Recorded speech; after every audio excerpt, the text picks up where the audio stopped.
जीवन मरण, हानि लाभ, प्रियजनों का मिलना और बिछड़ना, ये सब काल और कर्म के अधीन है। जिस प्रकार दिन और रात्रि का आना कोई टाल नहीं सकता, उसी प्रकार अपने अपने समय पर सुख और दुख का आना अटल है। प्रारब्ध में जो लिखा होता है वह होकर ही रहता है। ऐसी ही हमारी माता जी हैं, जिनके पति के पास करोड़ों का बिजनेस था, बड़े सुख से अपना जीवन व्यतीत कर रही थीं। लेकिन कहा जाता है कि जिंदगी की गाड़ी हमेशा सीधे रास्ते पर नहीं चलती है, रास्ते टेढ़े मेढ़े हो ही जाते हैं। एक दिन अचानक उनके पति घर छोड़कर कहीं चले गए। फिर माताजी का पूरा जीवन ही बदल गया। 11 साल तक अपने पति का करोड़ों का ग्रेनाइट व मार्बल का बिजनेस संभालती रहीं। फिर अचानक मन में बैराग जागृत हो गया और सब कुछ छोड़कर मायके में माँ नर्मदा जी के तट पर भक्ति और भजन के साथ साथ आज भी अपने पति का इंतजार कर रही हैं।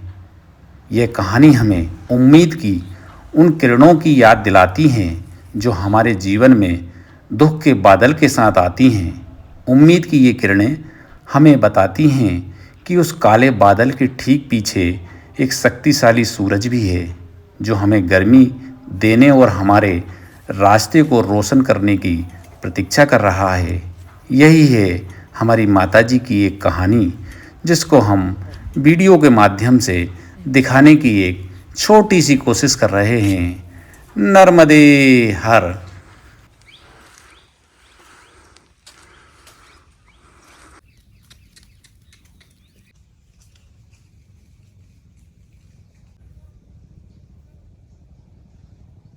माता जी नर्मदे हर। नर्मदे हर।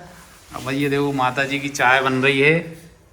जब भी हम संतों महात्माओं के आश्रम में आते हैं, मैया के किनारे आते हैं, मैया के तट पर आते हैं, तो सबसे पहले संत महात्मा जो भी भक्तगण आते हैं, जो भी परिक्रमावासी आते हैं, उनको सबसे पहले चाय पिलाकर ही उनका स्वागत करते हैं। इसलिए हम कहते हैं कि माँ नर्मदा जी के तट पर चाय का बहुत ही विशेष महत्व माना जाता है। अच्छा माता जी, जो भी आते हैं सबके लिए चाय की विशेष व्यवस्था रहती है? हाँ, चाय की व्यवस्था सबके लिए रहती है। अब यहाँ सेवा भाव से बैठे हैं, इसलिए सबको सेवा करते हैं। सबको सेवा करना है। परिक्रमावासी भी और जो भी लोग आए, बाकी अन्यथा सभी की चाय तो पिलवाते ही हैं। जी जी। और यहाँ पे तो ये माता जी बहुत ही ऐतिहासिक स्थल है। बहुत ऐतिहासिक, बहुत पुराना। ये इंद्र देवता की तपोस्थली है। तपोस्थली। इंद्र देवता ने यहाँ तपस्या करी थी। जी, अब जी, जिसने जहाँ तपस्या करी है, उनका वहीं पे स्थापित हुए स्थान बन गया। ये स्थान भी इंद्र देवता की तपोस्थली है। तो इंद्राणी नदी जहाँ से जो निकली है वो संगम है, माँ नर्मदा जी में संगम है। संगम है ये इंद्राणी नदी का महत्व है यहाँ का। वैसे हर परिक्रमावासी को 1.5 दिन रुकने का महत्व, जो नियम से करते हैं उनका। और माँ नर्मदा पुराण के अनुसार यहाँ पर 1.5 दिन रुकने का नियम है।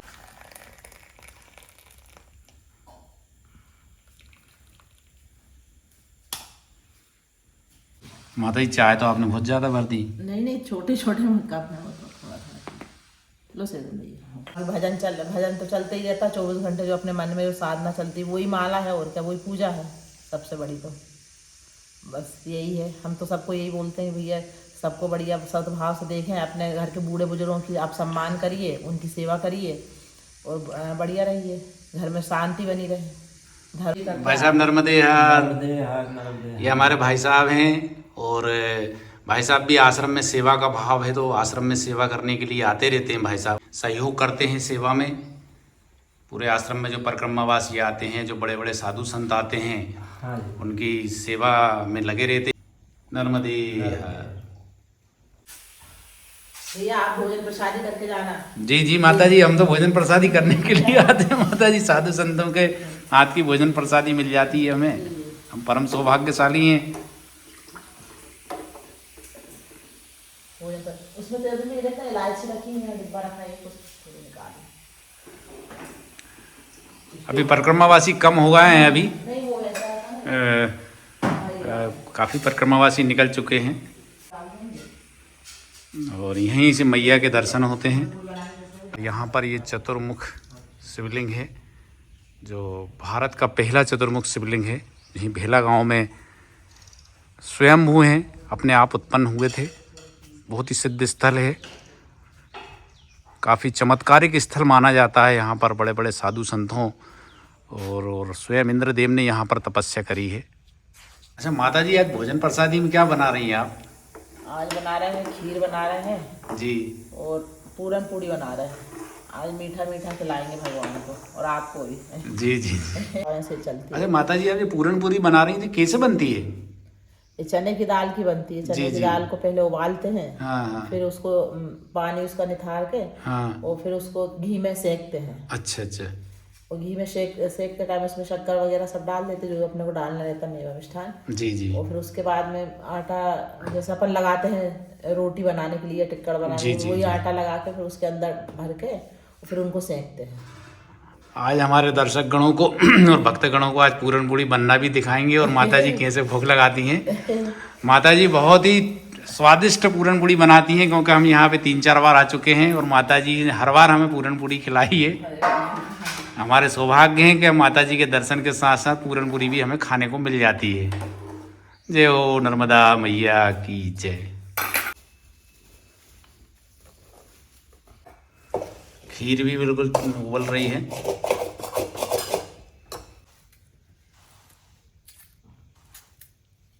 अच्छा माता, ये क्या घी डाल रही घी है? डाल रहे हैं सेकने के लिए। अच्छा अच्छा, घी में सिकता है चने की दाल जो है, घी में सिकती है। चने की दाल घी में सिकती है। अच्छा माता जी हमें एक दवाई भी बता रही हैं। माता जी बोल रही हैं भाई कलौंजी के बीज जो है, माता जी कैसे कलौंजी के बीज? कलौंजी जी आती है, ऐसी काला तिल रहता है उससे वैसी रहती है, थोड़ी छोटी रहती है। जी जी जी जी। वो आयुर्वेदिक रहती है। उसको शहद में सुबह 1 चम्मच उसको पीस लो मिक्सी में जी। जिसमें भी उसमें बारीक पीस के पाउडर बना लीजिए। वो पाउडर बना के सुबह 1 चम्मच 1 चम्मच शाम को शहद के साथ खाइए। जी। तो कहते हैं जोड़ों का दर्द रहता है, जो दर्द अपने शरीर में घुटने वगैरह जिनके तकलीफ देते हैं उनको भी फायदा है। कम से कम 1 आध महीने खाओ तो थोड़ा आराम लगता है उससे। उससे आराम। कम खाता है, कोई ज़्यादा खाता है तो उस हिसाब से डाल लेते हैं शक्कर।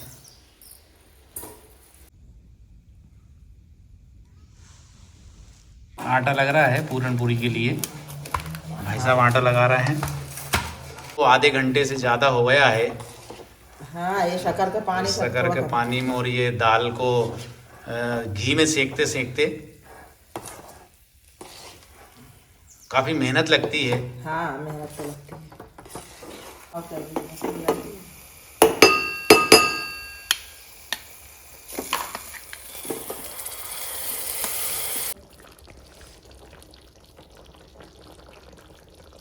अब माता जी जो है भोजन प्रसादी में पूरन पूरी बना रही हैं, चूल्हे पे बना रही हैं। माता जी ने बोला चलो भाई ठंड का दिन है तो चूल्हे पे ही बनाते हैं। एकदम आश्रम में बहुत ही शांति है, चारों तरफ हरियाली है, सामने मैया के दर्शन होते हैं, सुंदर दर्शन होते हैं, और ये बगल से ही जंगल लगा हुआ है।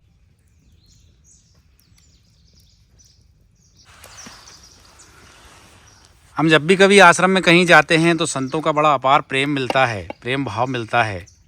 और हम जो देखते हैं कि मैया के तट पर जो भी संत विराजमान हैं वो भक्ति और भजन के साथ साथ सबसे बड़ा कार्य जो है पुनीत कार्य वो कर रहे हैं, वो सेवा और परमार्थ का कर रहे हैं। और भक्ति से ज़्यादा कठिन कार्य जो है सेवा का होता है, और हमारी माता जी कर रही हैं, जो भक्ति भी कर रही हैं, भजन भी कर रही हैं और सेवा का कार्य भी कर रही हैं।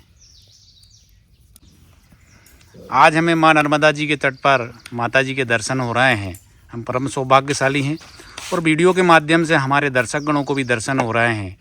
दर्शक गण भाई हमारे परम सौभाग्यशाली हैं कि माँ नर्मदा जी के साथ साथ हमें संतों के भी दर्शन हो रहे हैं। माता जी नर्मदे हर। माता जी एक मन में एक विचार आता है माता जी हमारे, और दर्शक गणों के भी मन में विचार आता है कि मनुष्य साधु संत कैसे बन जाता है माता जी? मतलब क्या कारण रहता है कि एकदम संत बन जाते हैं, सब कुछ दुनियादारी छोड़ छाड़ के? अभी किसी किसी का तो पूर्व जन्म का ये संस्कार रहते हैं कुछ जी। और कोई थोड़ा सा घर से परेशान होकर बन जाता है। जी जी। चलिए मैं थोड़ी आज खींचूं।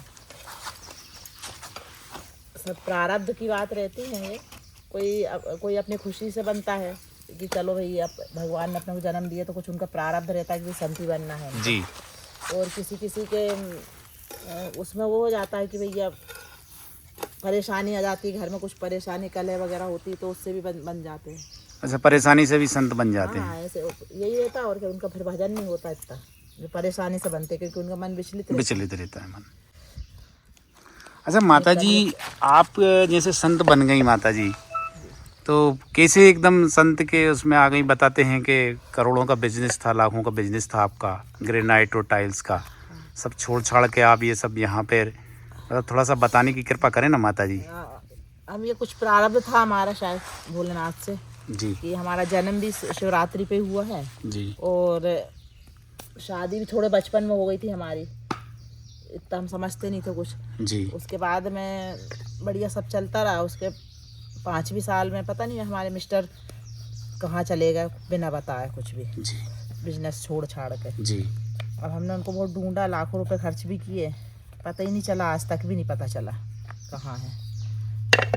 हमने बिजनेस करा 10-11 साल तक, फिर हमको ऐसा लगा बच्चे भी नहीं थे, या फिर प्रभु की कुछ इच्छा हुई भोलेनाथ की, उनको अपने सानिध्य में लेना था। फिर हम वो सब बंद करके यहाँ आ गए अपने पापा के यहाँ। ये नर्मदा पे हमारे पापा का गांव है भेला जी। फिर यहाँ आके हमने फिर यहाँ ही हमारे मतलब परिवार से ये पूजा करते थे, पूजा पुजारी रहे हैं मंदिर के। फिर हमारा फिर धीरे धीरे हम यहीं हमने चालू कर दी पूजा करना, यहाँ रहने लगे। बस ऐसे ही करके और क्या, हम यहीं सेवा कर रहे हैं और ऐसे ही बन गए संत और क्या। हमने कहा ना 2 तरह के संत होते, कोई कैसे ही आता, कोई कैसे ही आता है।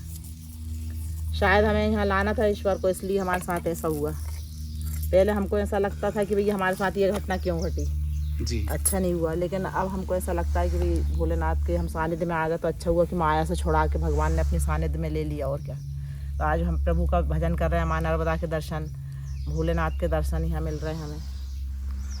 मतलब माता जी हम ये कह सकते हैं कि सब प्रारब्ध की घटनाएं हैं। हाँ, जो भाग्य में जो लिखा होता है वो होकर ही रहता है। रहता है वो तो। जैसे आपके भाग्य में लिखा था कि भगवान का भजन करना, तो वो किसी न किसी रूप में आप मैया के तट पर और भगवान का भजन कर ही रही हैं। कर ही रहे, हाँ आ गए यहाँ पे। और किसी किसी पे कृपा होती है भगवान की, ताकि वो अपने सानिध्य में लेते हैं और एक वो बनता है, एक रूपरेखा बन जाती है और इंसान आ जाता है वहाँ से ऐसे। अच्छा माता जी, जैसे कि आपका जो टाइल्स का बिजनेस था, हाँ लाखों करोड़ों रुपए का बिजनेस था, वो आपने एकदम अचानक यहीं से छोड़ दिया? हाँ, वो भगवान की कुछ ऐसी कृपा थी कि हमने उसको बंद कर दिया। उसको बंद करने के बाद, क्योंकि हमारे घर में सभी लोग अब सबका अपना अपना अलग अलग सक्षम थे, कोई था भी नहीं चलाने वाला। फिर हमने कहा भाई हम भी क्या करेंगे अब इतना पैसे की, मोह माया पैसा की तो माया तो कभी, तृष्णा तो कभी मिटती नहीं है, करते रहो भैया। लेकिन ये भजन का हमको ऐसा लगा कि ये मार्ग हमारे लिए वो सही है, इसलिए हमने सब छोड़ के और यहाँ आ गए। माँ नर्मदा के तट पे अब रह के बढ़िया भजन कर रहे हैं, संतों की सेवा हो रही है, आप लोगों की सबकी प्रसादी पवा रहे हैं और भोलेनाथ का भजन कर रहे हैं। ये भी एक भजन ही है जी, सेवा।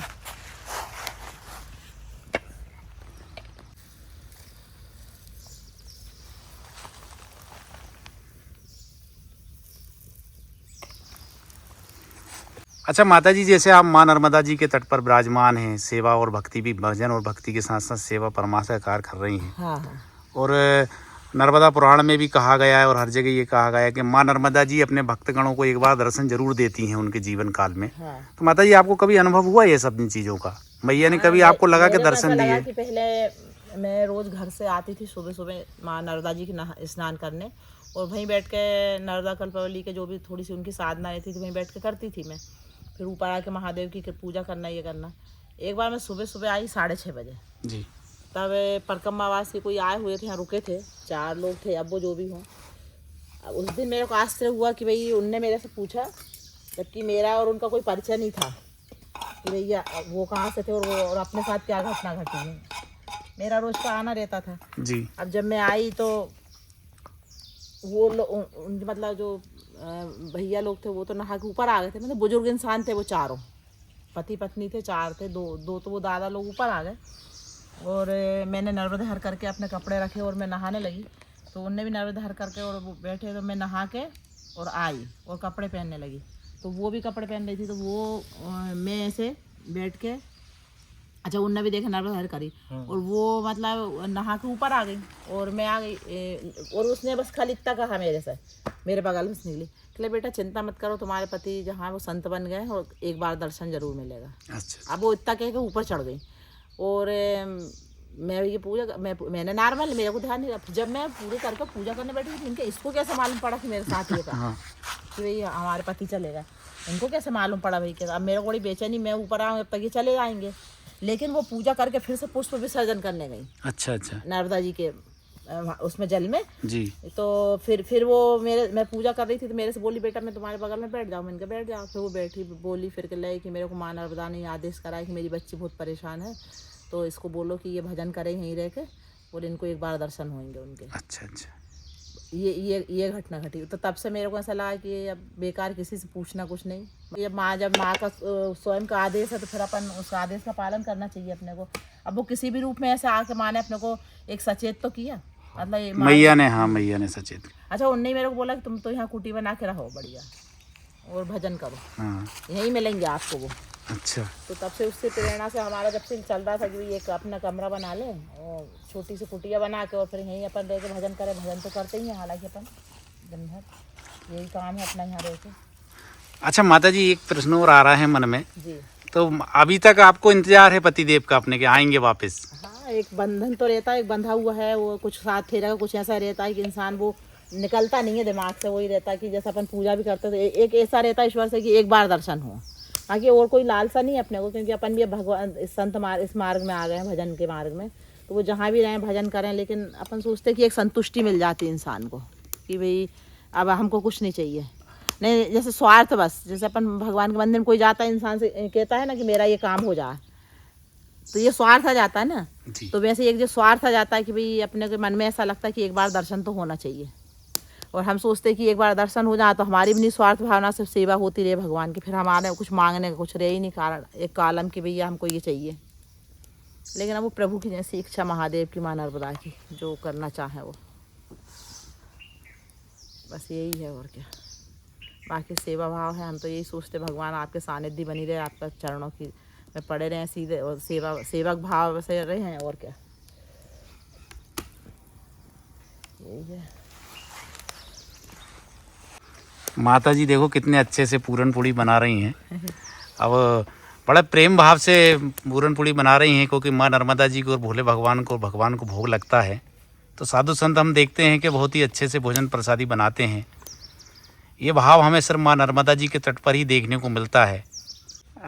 अच्छा माता जी, जैसे हमारे जो आज का हम जीवन है बड़ा सुकुमार वाला जीवन है, हाँ। भौतिक सुख सुविधाएं बहुत अधिक हैं और हम लोग सब इसी में लिप्त हैं। हाँ। तो माता जी कुछ मार्गदर्शन बताएं ना कि ताकि हम सब सुखी रहें और अच्छे से एक जीवन व्यतीत करें। क्या करें ऐसा कि हम लोग सब सुखी रहें? मार्गदर्शन तो यही रहता है कि आप लोग अपना कर्म तो करें। गृहस्थ जीवन भी कोई ख़राब नहीं रहता, अच्छा रहता है। इंसान अगर अच्छे से उसको जिए तो जैसे अपन अपने बच्चों के लिए अपने ये फ़र्ज रहता है, ऐसे एक ईश्वर ने अपने को जन्म दे के यहाँ भेजा है, तो उनके लिए भी एक ऐसा रहता है कि थोड़ा सा ईश्वर के सानिध्य में रहें तो आपका परिवार भी सुखी रहे, आप भी सुखी रहें। एक आत्मा की संतुष्टि रहती है जो भगवान के सानिध्य में रहता है। और हम सब बच्चों से यही कहते हैं कि अपने बड़े बूढ़े बुजुर्गों का सम्मान करें और प्रभु के सानिध्य में रह के अपना कर्तव्य का पालन करते हुए अपनी जीविका चलाएं। अच्छा माता जी, मन में एक प्रश्न आ रहा है मेरे में, जब से सोच रहा हूँ मन में कि माता जी आपने इतना बड़ा बिजनेस, करोड़ों का ग्रेनाइट का बिजनेस छोड़ दिया, तो आपको कुछ लगा नहीं कि भाई मैं इतनी बड़ी संपत्ति छोड़ के कैसे भगवान की संत बन जाऊँ? नहीं नहीं नहीं, ऐसा कुछ नहीं लगा। मैं हमको शुरू से इससे प्रेम नहीं था पैसे से, तो जी जी, क्योंकि शुरू से हमने ऐसे रखा था। शायद हो सकता है ईश्वर की कुछ कृपा थी ऐसी हम पे कि हमने शुरू से इसको ज़्यादा महत्व नहीं दिया जी। और शायद इसीलिए हम यहाँ पर आए उनकी सेवा के लिए जी। तो हमको कुछ नहीं, हमको एक मन में अब संतुष्टि होती है कि हम ईश्वर की सेवा कर रहे हैं, तो इससे बड़ा सुख कुछ नहीं है जी जीवन में हमारे। ये जो था वो तो सब एक तुच्छ था जी। लेकिन सही आत्मा की संतुष्टि हमको यहीं आके मिली कि भैया जो सही आत्मा में संतुष्ट होता है इंसान, वो उसकी क्या वो एक अनुभव अलग होता है। ये बहुत बढ़िया अनुभव है ये हमारा। हमको कोई तकलीफ़ नहीं है छोड़ने की, ना हमें कोई दुख है, ना उसके लिए हम कुछ कभी सोचते हैं कि भैया हमने ऐसा क्यों करा, ऐसा कुछ नहीं। हम क्योंकि यहाँ अपार संतुष्टि और परम शांति मिली ईश्वर के सानिध्य में, मैया के तट पर जी। क्या चाहते हैं, मोक्ष भी एक तुच्छ चीज़ है, क्योंकि भक्त जब बन जाता है ईश्वर का तो वो मोक्ष तो मांगते ही नहीं है, वो भगवान की शरण ही मांगता है। चाहे आप, हमको भजन चाहिए चाहे आप नरक में रखो चाहे स्वर्ग में रखो, वो ईश्वर की ऊपर रहता है। क्योंकि वो कभी ये नहीं सोचता कि मेरे को मोक्ष मिले, क्योंकि उसके लिए फिर वो अपार सब चीज़ें तुच्छ हो जाती हैं। स्वर्ग नरक सब एक समान हो जाता है। भगवान की भक्ति बस वो ये चाहता है कि बस भक्ति रहे, चाहे हम नरक में पड़े रहें तब भी आपका नाम चलता रहे, स्वर्ग में रहें तब भी आपका नाम चलता रहे। क्योंकि एक ये अलौकिक वो रहती है जिसका अपन वर्णन शब्दों में नहीं कर पाते। ये एक अलग चीज रहती भक्ति की। माया जाल है सब दुनिया, माया ही है ये। माया के पीछे इंसान पागल होकर घूम रहा है।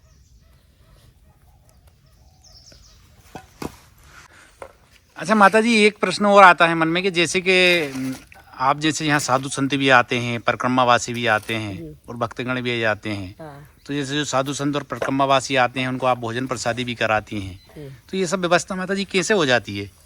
माँ नर्मदा की कृपा है, महादेव की, सब मैया की कृपा से हो जाता है। मैया की कृपा से, भोलेनाथ की कृपा से सब हो जाता है।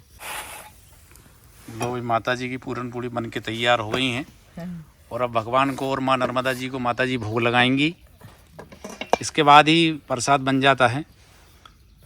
अच्छा, आश्रम में जब भी जो कुछ बनता है सबसे पहले माँ नर्मदा जी को और भगवान को भोग लगता है।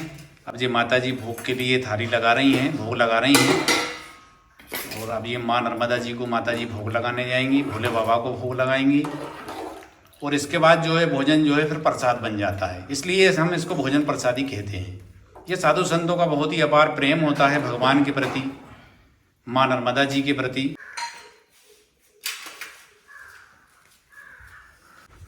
माता जी भोग लगाने जा रही हैं, भोले बाबा को भोग लगेगा पहले, फिर माँ नर्मदा जी को भोग लगेगा। अब माता जी माँ नर्मदा जी को भोग लगाने जा रही हैं और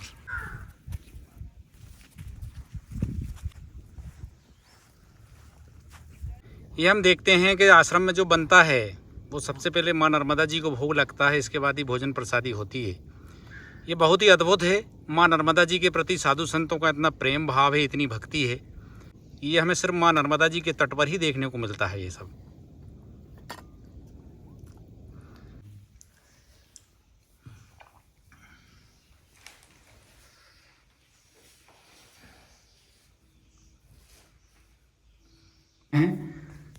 ओम नमः शिवाय। ओम माता जी नर्मदे ओम नमः शिवाय। जय हो भोले बाबा की जय। पहले ये गांव भोला के नाम से जाना जाता। जी जी, भोला। हाँ, अब ये के समय के साथ भेला कर दिया। जी जी जी।